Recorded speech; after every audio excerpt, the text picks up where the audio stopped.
Takot ka ba sa lihim ng puso ng isang ina? Isang kwento ng pag-ibig at pagtataksil.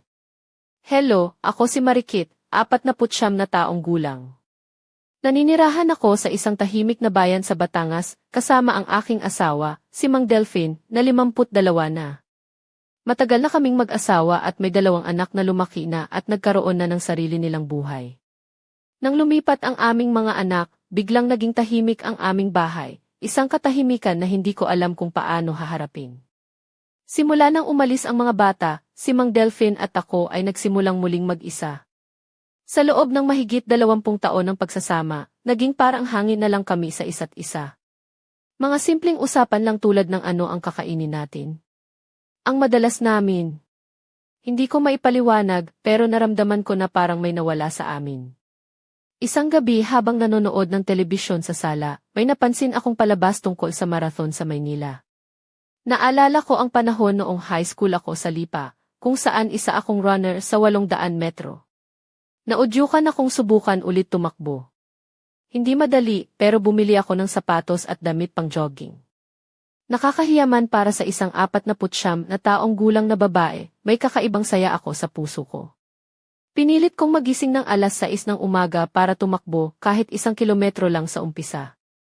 Ngunit bago pa man matapos ang 500 metro, nanghihina na ang aking katawan at mabilis ang tibok ng puso ko. Malinaw na iba na ang sigla ng katawan ko kumpara noong kabataan.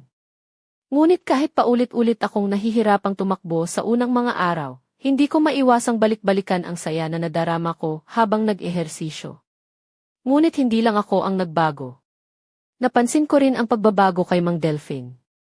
Tuwing umuuwi ako ng basa sa pawis, napapansin kong nakatingin siya sa akin ng kakaiba, parang may bagong pagtingin sa isang babae na matagal na niyang asawa. Ngunit kasabay nito, may halong pag-aalala at hindi kapanatagan sa kanyang mga mata. Isang umaga, bigla niya akong tanungin, sino ba ang kasama mong tumatakbo?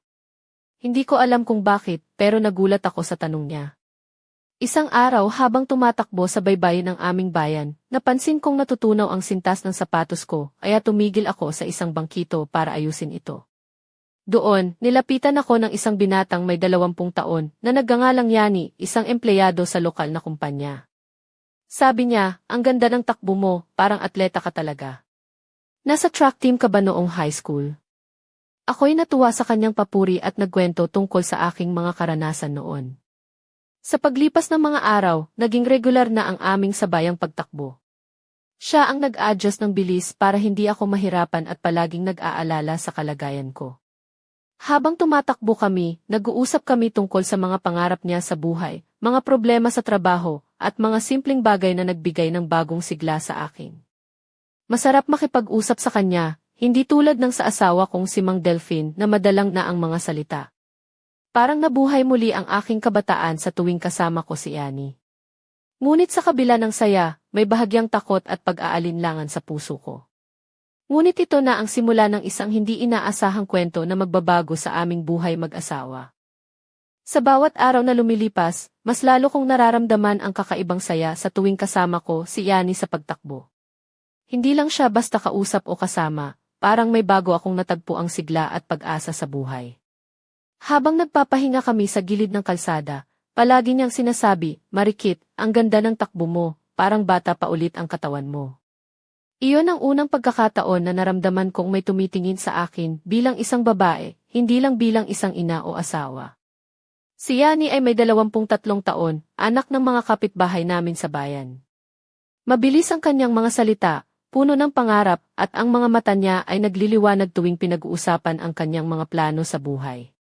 Madalas niyang ikwento ang trabaho niya sa isang kumpanya sa Lipa kung saan siya ay sales representative at ang kanyang pangarap na makatakbo ng full marathon sa ilalim ng 3 oras at 35 minuto. Palagi kong sinasabi sa kanya na kaya niya iyon at higit pa. Pero sa kabila ng aming magandang samahan, unti-unti kong napansin ang pagbabago sa aking asawa, si Mang Delphine. Simula nang nagsimula akong tumakbo, naging tila mas tahimik siya sa umaga, pero kapag nakita niya akong pawisan at pagod, may kakaibang tingin siya sa akin, isang halo ng pagkabahala at selos. Isang umaga, habang nag-aayos ako ng damit pang jogging, tinanong niya ako ng diretsyo, sino ang kasama mong lalaki sa pagtakbo? Hindi ba delikado yan? Nakaramdam ako ng kakaiba sa tanong niya. Hindi ko na siya sinagot ng diretsyo, pero ramdam ko ang bigat sa pagitan namin. Isang araw habang tumatakbo kami ni Yani sa kahabaan ng baybayin, biglang nag-init ang katawan ko at nanginig ang mga binti ko. Hindi ko na napigilan ang sarili ko at bumagsak sa gilid ng daan. Agad na nilapitan ako ni Yani na may dalang tubig at tinulungan akong umupo sa lilim ng isang puno. Marikit, mukhang heat exhaustion yan. Kailangan kitang dalhin sa bahay at magpahinga, sabi niya nang may pag-aalala. Habang tinutulungan niya akong maglakad pabalik sa bahay, naramdaman ko ang init ng kanyang katawan na nakalapit sa akin. Nang halos bumigay ako sa pagod, napilitang sumandal ako sa kanya. Hindi ko maintindihan kung bakit biglang lumakas ang tibok ng puso ko sa sandaling iyon. Nang mapatingin ako sa kanya, nakita ko ang pagkabahala sa kanyang mga mata, na tila nagsasabing hindi lang niya ako iniisip bilang isang katakbo. Pagdating namin sa harap ng bahay, nakita namin si Mang Delphine na nakatayo sa labas, halatang nag-aalala. Nang makita niya akong ginagabayan ni Yani, biglang lumitaw ang matinding galit sa kanyang mukha. Sino siya? Tanong niya ng mahigpit. Si Yani ay mahinahong nagpakilala, ako si Yani, tumutulong lang po ako kay Marikit. Ngunit kahit ganoon, ramdam ang tensyon sa hangin. Pagpasok namin sa loob, tahimik ang lahat. Si Mang Delphine ay hindi makatingin sa akin ng diretsyo, at ang mga salita niya ay puno ng pagdududa at selos. Sino ba talaga siya? Bakit kayo palaging magkasama? Hindi ko alam kung paano sasagutin ang tanong niya nang hindi nasasaktan o nagkakaroon ng gulo. Sa mga sandaling iyon, naramdaman ko na nagbago na ang lahat. Ang tahimik na bahay namin ay unti-unting nagiging isang larangan ng mga hindi inaasahang damdamin at pagtataksil. Ngunit sa kabila ng lahat, hindi ko pa kayang iwan ang mundong dati kong kilala, ang buhay na may asawa at mga alalahanin.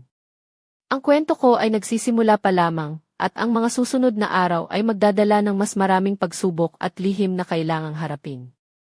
Hindi ko inakala na ang simpleng pagtakbo ay magiging daan para muling maramdaman ang init ng puso. Pero hindi ito sa paraan na inaasahan ko. Matapos ang nangyari sa umagang iyon, nagbago ng husto ang dinamika namin ni Mang Delphine. Sa simula, tinanggap ko ang kanyang pag-aalala bilang isang asawa, ngunit unti-unti, ang pag-aalala ay naging kontrol at selos. Isang umaga, habang naghahanda ako para sa aking jogging, napansin kong matagal na akong tinitingnan ni Mang Delphine mula sa sulok ng kusina. Hindi ka ba tatakbo ngayon? Tanong niya na may kakaibang tono sa boses. Hindi muna, sagot ko, sinabi mo naman na magpapahinga muna ako dahil sa init. Ngunit hindi iyon ang sagot na gusto niyang marinig. Alam kong hindi lang yan ang dahilan, bulong niya, habang lumalapit at hinawakan ang aking braso ng mahigpit. Mula noon, naging mahigpit ang mga mata ni Mang Delphine sa bawat kilos ko. Kung ano ang suot ko ay laging may komentaryo. Medyo maiksi yata yung blouse mo, baka may mga lalaki pang nakatingin, sabi niya nang may pag-aalalang halong pagsiselos. Hindi ito dati nangyayari, sa loob ng 2 dekada ng aming pagsasama, hindi niya kailanman pinuna ang aking pananamit. Kapag pupunta ako sa palengke o sa tindahan, palaging sumasama siya, na parang takot akong may mangyari. Hindi mo kaya mag-isa, baka may mga mapanlamang kalalakihan, ang palaging dahilan niya. Nakakapagod, pero may bahagi rin sa puso ko ang nais niyang alagaan ako. Ngunit ang pinakamasakit ay tuwing gabi. Dati, madalang ang aming intimate moments, ngunit ngayon ay tila nangangailangan siya ng patunay ng aking pag-ibig ng higit pa sa dati. Isang gabi habang nagluluto ako sa kusina, bigla niya akong niyakap mula sa likod. Marikit, bakit mo ako iniiwasan? Hindi ba sapat ang pagmamahal ko sa'yo? Ang tanong niya habang niyayakap ako ng mahigpit sa kitchen counter. Hindi ko alam kung paano sasagot. Ang init ng kanyang mga kamay at ang biglaang paglapit ay nagdulot sa akin ng halo-halong damdamin, takot, pagkalito, ngunit higit sa lahat, isang lumalalim na pagnanais na mahalin at mahalin ng isang tao ng buong puso. Ngunit sa kabila ng lahat, may mga sandali ring nagdududa ako sa sarili ko. Isa pang gabi, habang nanonood kami ng telebisyon sa sala, nilapitan niya ako at inihawak ang aking kamay. Alam kong may ibang lalaki kang kasama sa pagtakbo, sabi niya ng malumanay pero may matinding intensyon. Hindi ko ito matatanggap, Marikit. Ako lang ang dapat tumingin sa'yo ng ganoon. Napailing ako. Hindi ko sasabihing hindi totoo na may ibang lalaki akong kasama, pero hindi ito nangangahulugan ng pagtataksil. Si Yani ay kaibigan ko lang, isang kasama sa pagtakbo. Ngunit paano ko ipapaliwanag iyon sa taong mahal ko na ngayon ay natatakot na mawala ako? Sa mga sandaling iyon, naramdaman ko ang bigat ng dalawang puso, ang puso kong naghahanap ng kalayaan at saya, at ang puso ni Mang Delphine na nagtatangkang hawakan ako ng mahigpit para hindi ako mawala. Hindi ko maintindihan kung saan patungo ang aming relasyon, ngunit alam ko na ang mga susunod na araw ay puno ng mga pagsubok na hindi ko pa handang harapin. Ang kwento ko ay nagsisimula pa lamang magbago, at ang bawat hakbang ay may kasama nitong panganib at lihim na kailangang tuklasin. Hindi ko mapigilang maguluhan sa mga nangyayari sa pagitan namin ni Mang Delphine. Sa loob ng 20 taon ng aming pagsasama, akala ko ay kilala ko na siya ng lubusan, pero ngayon, tila may bagong tao akong nakakasama sa bahay. Isang gabi, habang nakaupo kami sa sala, bigla niyang hinawakan ang aking kamay ng mahigpit at tumingin sa akin nang may matinding damdamin sa mga mata. Marikit, bakit parang may tinatago ka sa akin? Sino ba talaga si Yani? Tanong niya nang may halong galit at lungkot. Hindi ko alam kung paano ko sisimulan ang pagpapaliwanag. Sa isang banda, gusto kong maging tapat sa kanya, sa kabilang banda, natatakot ako sa magiging epekto ng aking mga sasabihin. Asawa, si Yani ay kaibigan ko lang sa pagtakbo, sabi ko ng mahinahon. Hindi siya higit pa doon. Ngunit ramdam ko ang pagdududa sa kanyang mga mata. Mula noon, naging mas mahigpit si Mang Delphine. Sinusubaybayan niya ang bawat galaw ko, pati na ang mga simpleng pag-uusap ko sa kapitbahay. Isang araw, habang naglalakad kami sa palengke, napansin kong nyugyug niya ang aking braso ng bahagya, at mahigpit na sinabi, alam mo, hindi ako natutuwa sa mga bagong kaibigan mo. Napahiya ako, ngunit hindi ko sinabi ang anumang bagay. Ang mga gabi namin ay naging puno ng tensyon. Madalas na niya akong niyayakap ng maihalong pag-aalala at pagnanais, ngunit may kasamang pananakot sa mga mata niya. Hindi kita pahihintulutan na mawala ka sa akin, bulong niya habang hawak ang aking mukha ng mahigpit. Isang gabi, habang naghahanda ako sa kusina, bigla niyang niyakap mula sa likod. Ang init ng kanyang katawan ay nagdulot ng kakaibang sensasyon sa akin. Ngunit sa kabila ng init, napansin ko ang kanyang mga matang puno ng takot at selos. Marikit, mahal kita. Pero kailangan mong ipili kung sino ang tunay mong mahal, sabi niya nang may matinding emosyon. Hindi ko alam kung paano sasagutin iyon. Ang puso ko ay naguguluhan. Mahal ko si Mang Delphine, ang aking asawa, na naging kasama ko sa mga hirap at saya ng buhay. Ngunit si Yani, ang batang tumatakbo kasama ko, ay nagbigay sa akin ng bagong pag-asa at saya na matagal kong nawala. Isang gabi, habang naglalakad kami ni Mang Delphine sa tabing dagat, nagpa siya akong harapin ang mga damdamin ko. Delphine, mahal kita. Ngunit kailangan nating pag-usapan ang lahat ng ito ng tapat at bukas ang puso, sabi ko. Tumigil siya, tumingin sa akin ng malalim at muling yakap ako ng mahigpit. Ngunit sa likod ng yakap na iyon, ramdam ko ang kaguluhan na hindi pa tapos. Ang aming kwento ay patuloy na umiikot sa pagitan ng pag-ibig, selos, at mga lihim na naghihintay na mabunyag. Hindi ko alam kung saan tayo dadalhin ang landas na ito, ngunit sigurado ako na ang susunod na mga araw ay puno ng mga pagsubok na kakayanin natin, basta't magkasama pa rin kami sa paglalakbay na ito. Hindi ko malilimutan ang gabing iyon habang naglalakad kami ni Mang Delphine sa baybayin ng aming bayan, ang malamig na hangin ay sumasalubong sa amin, ngunit sa loob ko ay isang naglalagablab na apoy ang naglalaban-laban. Napagpasyahan kong maging tapat sa kanya, kahit natakot ako sa magiging kahihinatnan. Delphine, panimula ko, hindi ko sinasadya na mapasok ang puso ko sa isang bagay na nagdudulot ng sakit sa iyo. Si Yani ay mahalaga sa akin, hindi bilang isang kalaguyo, kundi bilang isang kaibigan na nagbalik sa akin ng sigla na matagal ko nang nawala. Tumigil siya sa paglakad, nakatingin sa akin ng matagal, at ramdam ko ang bigat ng mga salitang iyon sa kanyang mga mata.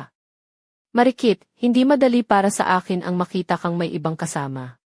Pero naiintindihan ko na kailangan mo ng bago, ng saya na hindi ko naibigay sa iyo nitong mga nagdaang taon. Nang gabing iyon, nag-usap kami ng mahaba, pinag-usapan ang mga damdamin na matagal nang nakabaon sa aming mga puso. Inamin ko ang aking pangulila sa panahon ng aming pagpapalaki sa mga anak, at siya naman ay nagbahagi ng kanyang mga pangamba at takot na mawala ako. Simula noon, unti-unti naming nilalabanan ang mga hindi pagkakaunawaan. Hindi madali, lalo na sa edad na aming kinabibilangan, ngunit ang pagmamahal namin sa isa't isa ay nagsilbing ilaw na gumabay sa amin sa madilim na bahagi ng aming buhay. Ngayon, kahit hindi ko patuluyang iniwan ang aking jogging routine, mas pinipili ko nang maglakad na lang kasama si Mang Delphin sa umaga.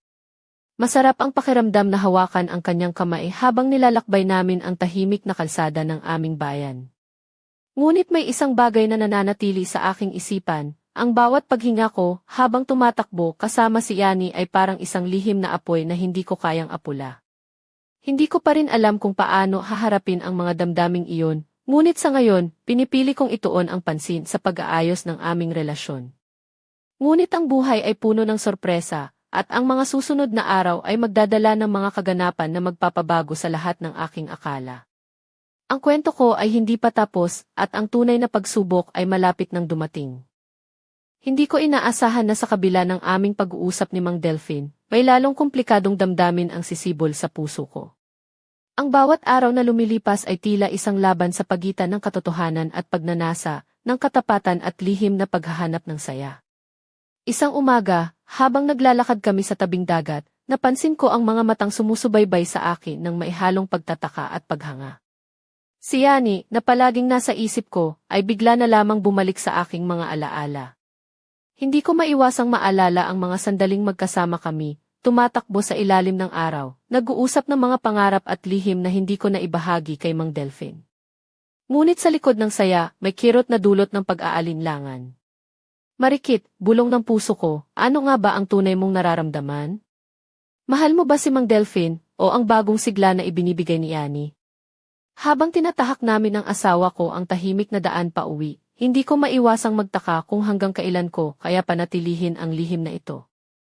Ang bawat haplos ng kanyang kamay, ang bawat titig niya sa akin ay paalala ng pangakong matagal na naming binuo.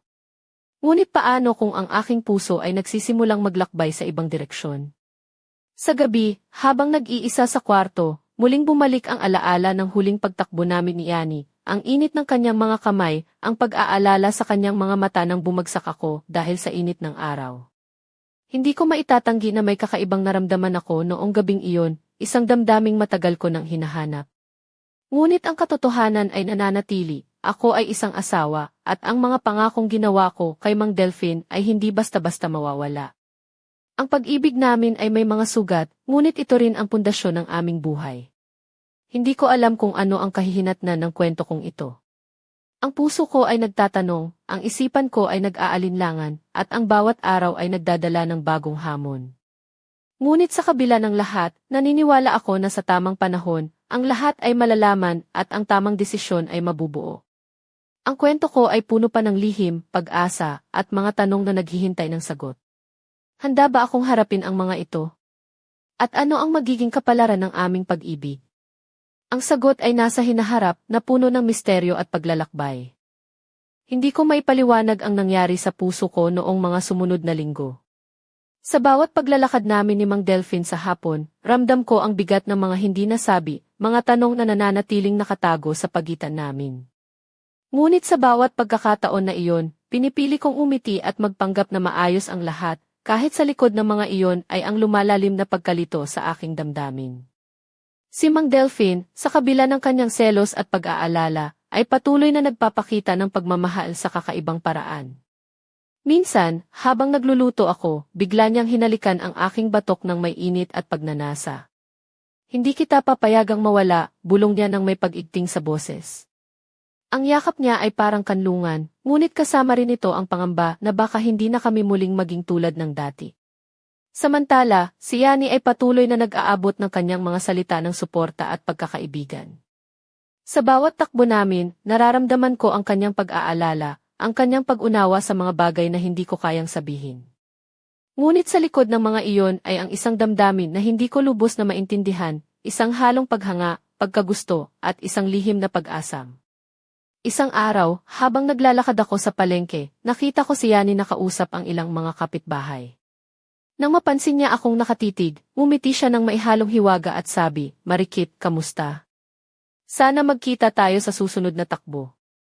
Napangiti ako, ngunit may bahid ng kalungkutan sa puso. Hindi ko alam kung hanggang kailan ko mapapanatili ang balanse ng mundong ito, ang tahanan na may asawa at ang bagong mundo na binubuo ko kasama si Yani. Ang bawat araw ay isang paglalakbay sa gitna ng liwanag at dilim. Ngunit ang puso ko ay may tinig na nagsasabing may mas malalim pang kwento na naghihintay na mabunyag. At sa bawat pagtibok nito, nararamdaman ko ang pangangailangan na harapin ang mga katotohanan, kahit gaano man ito kahirap. Ang aming kwento ay hindi pa tapos.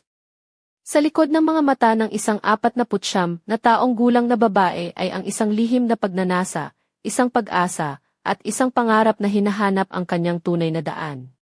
Ano ang susunod na hakbang? Ang sagot ay nasa mga susunod na kabanata ng buhay ko, na puno ng hiwaga at emosyon. Hindi ko inaasahan na isang simpleng araw sa palengke ang magiging simula ng isang bagong yugto sa buhay ko. Habang pumipili ng mga gulay, napansin kong may mga matang sumusubaybay sa akin mula sa kabilang panig. Nang lingunin ko, nakita ko si Yani, nakaayos na may simpleng puting polo at maong na pantalon na may ngiting mahiyain ngunit puno ng init. Lumapit siya at mahinhinan yakap ang aking braso. "Marikit, gusto kitang makita at makausap," sabi niya nang may bahagyang kaba. Ramdam ko ang tibok ng puso ko na tumatakbo ng mas mabilis kaysa sa dati, at ang init ng kanyang kamay sa akin ay parang apoy na hindi ko kayang talikuran. Sa gitna ng mga sigawan ng mga tao sa palengke, naglakad kami sa isang tahimik na sulok upang mag-usap ng pribado. "Alam kong mahirap ang sitwasyon mo," bulong niya, "pero gusto kong malaman mo, nandito lang ako para sa'yo, hindi bilang isang kalaban, kundi bilang isang kasama." Hindi ko alam kung paano sasagot. Ang puso ko ay naguguluhan. Mahal ko si Mang Delphine, ang aking matagal ng asawa, ngunit si Yani ang nagbigay sa akin ng bagong pag-asa at saya na matagal ko nang nawala. Habang nag-uusap kami, hindi ko maiwasang maalala ang mga sandaling magkasama kami sa jogging path, ang bawat hakbang na puno ng pag-asa, bawat tawa at kwentuhan na nagbigay isa-isa sa aking araw. Ngunit sa likod ng mga iyon ay ang pangamba, paano kung malaman ni Mang Delphine ang lahat? Ano ang magiging kapalit ng aking mga lihim na damdamin? Pagkatapos naming maghiwalay sa palengke, umuwi ako ng may malaking tanong sa puso. Sa bawat haplos ng hangin, nararamdaman ko ang bigat ng mga desisyong kailangan kong harapin. Sa gabi, habang nakaupo sa tabi ni Mang Delphine, iniisip ko kung paano ko siya sasabihan ang totoo, kung paano ko ipapaliwanag ang mga nararamdaman kong hindi niya maintindihan. Ngunit bago ako makapagsalita, niyakap niya ako ng mahigpit at sinabing, "Marikit, mahal kita. Handa akong harapin ang lahat basta't magkasama tayo." Ang mga salita niya ay tila isang panibagong simula, ngunit ang puso ko ay nagtatago pa rin ng mga lihim na naglalaban-laban sa loob. Ang kwento ko ay patuloy na umiikot sa pagitan ng pag-ibig, katapatan, at mga lihim na naghihintay na mabunyag. Ano ang magiging kapalaran ng aming tatlo? Ang sagot ay nasa mga susunod na kabanata ng aking buhay. Isang buhay na puno ng misteryo, pag-asa, at mga pagsubok na kailangang harapin. Hindi ko inaasahan na sa isang simpleng umaga, magbabago ng husto ang takbo ng buhay ko. Habang nag-aayos ako sa likod ng bahay, may narinig akong malumanay na pagtawag. "Marikit," ang tinig ni Mang Delphine na may kakaibang init sa bawat pantig. Lumiko ako at nakita siyang nakasuot ng simpleng puting t-shirt at maong na pantalon. Ang mga mata niya ay puno ng damdamin na matagal na niyang itinatago. Lumapit siya ng dahan-dahan, niyakap ako ng mahigpit, at sa kanyang mga bisig ay naramdaman ko ang lalim ng kanyang pag-ibig at takot na mawalan ako. "Alam kong may mga bagay na hindi ko maintindihan, pero mahal kita ng higit sa lahat," bulong niya habang hawak ang aking kamay. Sa mga sandaling iyon, nagising ang mga damdamin ko, ang takot, ang pagkalito, ngunit higit sa lahat, ang pagnanais na muling maramdaman ang init ng isang pag-ibig na matatag at totoo. Hindi na mahalaga ang mga lihim o ang mga tanong na walang kasagutan. Nagpasya akong harapin ang mga pagsubok kasama siya. Pinili kong ibalik ang aming mga pangarap, ang mga simpleng sandali na puno ng tawanan at pagmamahalan. Sa bawat hakbang namin sa tahimik na daan, ramdam ko ang muling pag-usbong ng pag-asa sa puso namin. Ngunit sa kabila ng lahat, hindi ko pa rin maalis sa isip ko ang mga alaala kay Yani, ang kanyang mga ngiti, ang mga pag-uusap na nagbigay buhay sa aking pagod na puso. Isang bahagi ng akin ang patuloy na naghahanap ng sagot sa mga tanong na hindi ko kayang iwasan. Ang kwento ng aking puso ay hindi pa tapos. Sa bawat gabi, sa bawat paghinga, ang mga lihim, pagmamahal, at pangarap ay patuloy na naglalaban sa loob ko. Ano ang magiging susunod na kabanata? Hanggang kailan ko kaya panatilihin ang balanse ng dalawang mundong ito? Ang sagot ay naghihintay sa akin, sa dilim ng gabi, sa liwanag ng umaga, at sa mga yapak ng aking paglalakbay. Isang paglalakbay na puno ng misteryo, pag-asa, at tunay na pag-ibig. Hindi ko sukat inasahan na sa simpleng yakap ni Mang Delphine, muling babalikan ng puso ko ang mga damdamin na matagal ko nang iniliban. Ang init ng kanyang mga bisig ay parang apoy na muling nagpaalab sa loob ko, pinawi ang mga pag-aalinlangan at pangamba na matagal nang bumabalot sa akin. Habang magkahawak kamay kaming naglalakad sa ilalim ng malamlam na liwanag ng buwan, naramdaman ko ang lalim ng aming pinagsaluhang kasaysayan, ang mga araw ng saya, luha, at mga pangakong binuo sa loob ng 20 taon. Ngunit sa tabi ng mga ito ay ang mga lihim na hindi pa namin lubos na napag-uusapan, mga tanong na patuloy na sumasagi sa isipan ko. Nang gabing iyon, habang nakaupo kami sa sala, naglakas loob akong buksan ang puso ko. Delphine, mahal kita, at nais kong ayusin natin ang lahat. Ngunit may mga bahagi ng buhay ko na hindi ko pa kayang isara ng tuluyan, wika ko ng maihalong pag-aalinlangan at pag-asa. Tumango siya at hinawakan ang aking mga kamay. Marikit, nandito ako para sa'yo. Handa akong harapin ang lahat ng pagsubok basta't magkasama tayo. Hindi kita iiwan.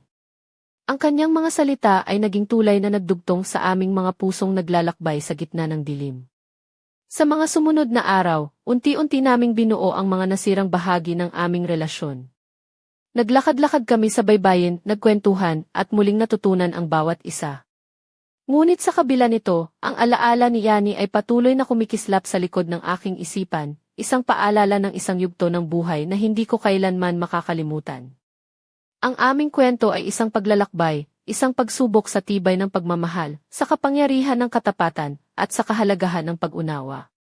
Habang patuloy kaming naglalakad sa landas na ito, alam kong marami pa kaming haharapin. Ngunit handa kami, dahil sa puso namin ay may pag-ibig na hindi matitinag, isang pag-ibig na handang magpatawad, magmahal, at muling bumangon. Ano pa kaya ang ihahain ng tadhana para sa amin? Ang sagot ay naghihintay sa mga susunod na yugto ng aming buhay, isang buhay na puno ng pag-asa, misteryo, at tunay na pag-ibig.